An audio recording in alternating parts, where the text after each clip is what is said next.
Love Story Series Premiere Review. John F. Kennedy Jr.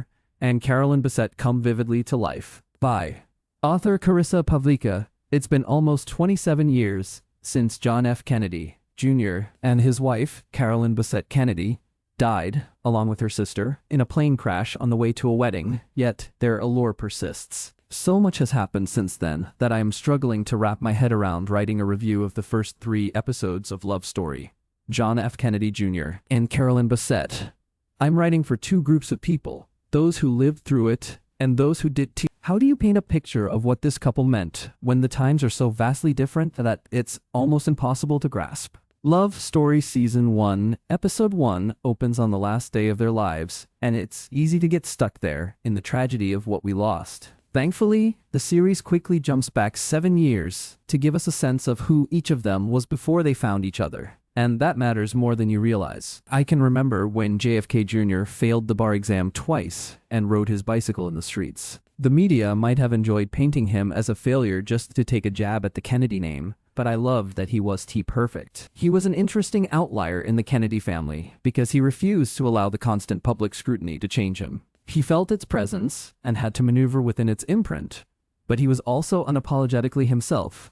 Just a young man trying to figure out where the hell he fit inside of a Kennedy machine and the world itself. And jumping ahead a bit, I think that's what ultimately led to dissatisfaction in his marriage. Carolyn, did T have a lifetime to figure out how to navigate the media machine that fueled Camelot? The first 3 episodes do a good job of showing how that scrutiny was different for Jackie and Caroline and how it might sweep up Carolyn, no matter how hard she tried to escape it. How the public treats women differs from how it treats men, even in similar situations. Jackie and Caroline abhorred living under a microscope and worked hard to keep things private. John just lived, paparazzi be damned.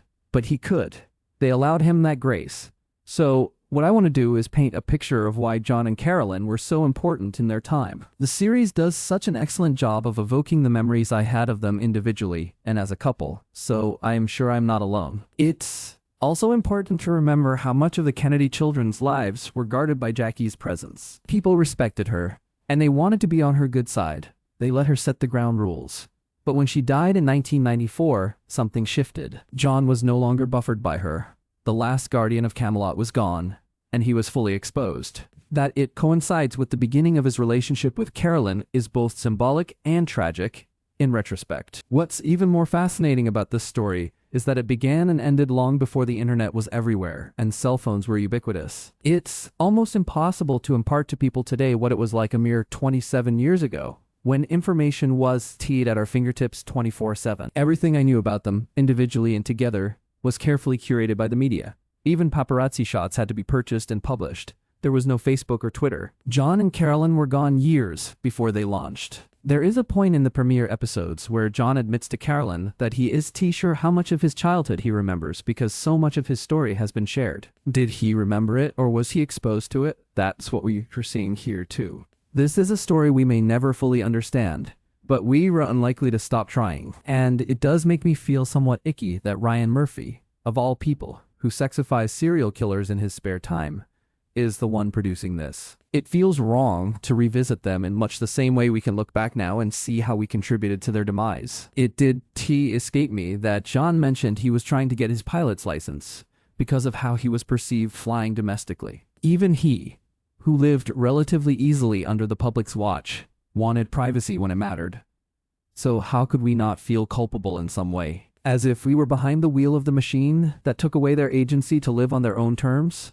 But I also remember them for what they meant to us. Even those of us who weren't too obsessed, but saw the real people trying to live under the microscope. I found them interesting for who they were, not just what they represented. I subscribed to George. And I love that it was what he chose to do when he wanted to define himself. He found a way to combine pop culture and politics in a way that probably only he could have. Even I felt proud that John was stepping out of his family's shadow and making a name for himself. And although we didn't know Carolyn before John, many did, and the iciness the media clung to was much different than the woman herself. She was a fashion icon in her simplicity. Her beauty was covered in heavy makeup or excessive accessories. She let her essence shine.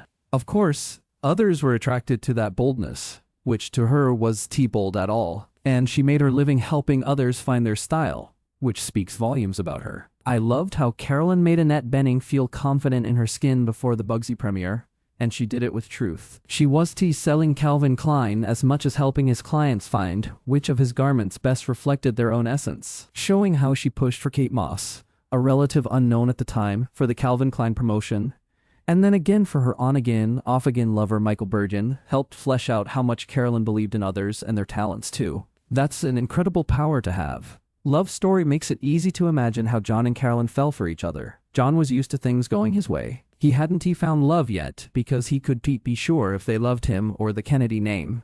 The portrait of Daryl Hannah is hardly flattering. She comes off as vapid but secure in her celebrity. Surely, it was that second trait that attracted John. He knew well enough from the women in his life the pressures of the public eye. But he was invested. Jackie certainly was a fan. And you know how unserious it was because John did push the issue. If he had truly loved Daryl, he would have made more of an effort, I do think. The air around John and Carolyn was electric.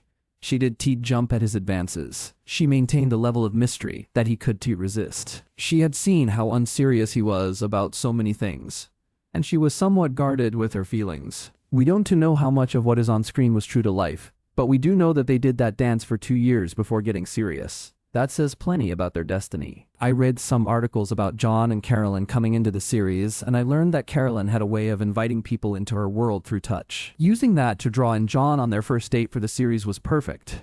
The look on John's face when she reached across the table and placed her hand on him spoke volumes. They were lit up with a whimsical passion they could have understood at that point.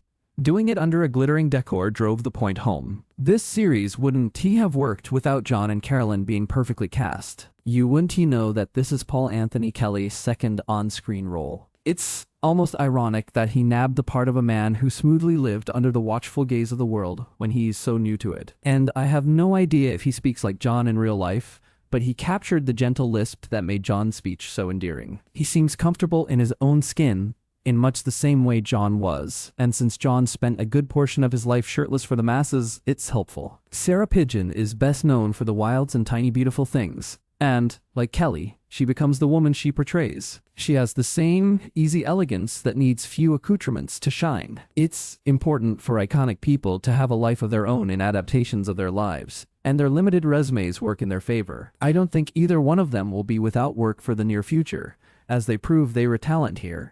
And then some. I understand why Jackie Kennedy has such a significant role in the series, but I don't think it was essential. And if you had asked me to provide a list of women to play her, Naomi Watts wouldn't have been on it. But she does a convincing job as a mother wishing the best for her children, knowing full well that living under the Kennedy umbrella would never be easy for them. The best scene for Watts was when Jackie was burning mementos after learning of her illness. Protecting what little privacy she retained was important to her. But as much as she tried to impart that onto John, their circumstances were different. Love Story Season 1 Episode 3 culminates with John and Carolyn's first on-screen kiss and the beginning of their relationship. It's hard to take all of that in after just seeing their final day together in the season opener, but it's a perfectly dramatic turn. That full arc of their beginning, when the dance begins and it ends, makes dropping 3 episodes for the premiere purposeful. Even if I'm not a fan, I'm sorry if I've waxed poetic too long about what I recall and what's on screen, but it does matter. Their imprint remains, as if we had them all to ourselves. But we did and compared to today, what we didn't know far outweighs what we did. Back then, when something happened, the country stopped. We watched the same footage.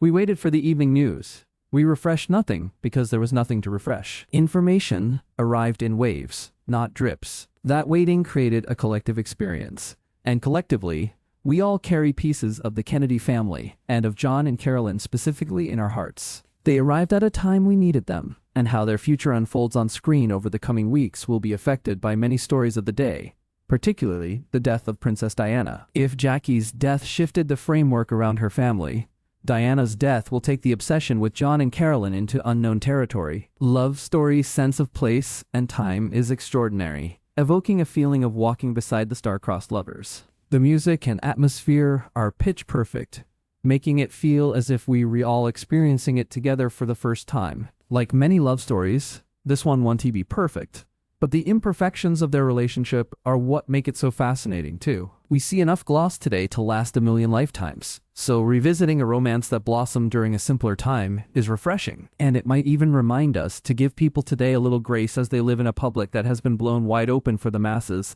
and possibly even allow them some grace for themselves too. I hope you'll be sticking around as we unpack it together. No account? Register here. Forgot password. Tragic news is in as we learn that Dawson's Creek star and generational icon James Van Der Beek passes away at 48. Another One Chicago crossover is on the horizon, but the real excitement is Haley Upton and Jay Halstead's return. This Upstead reunion should be epic.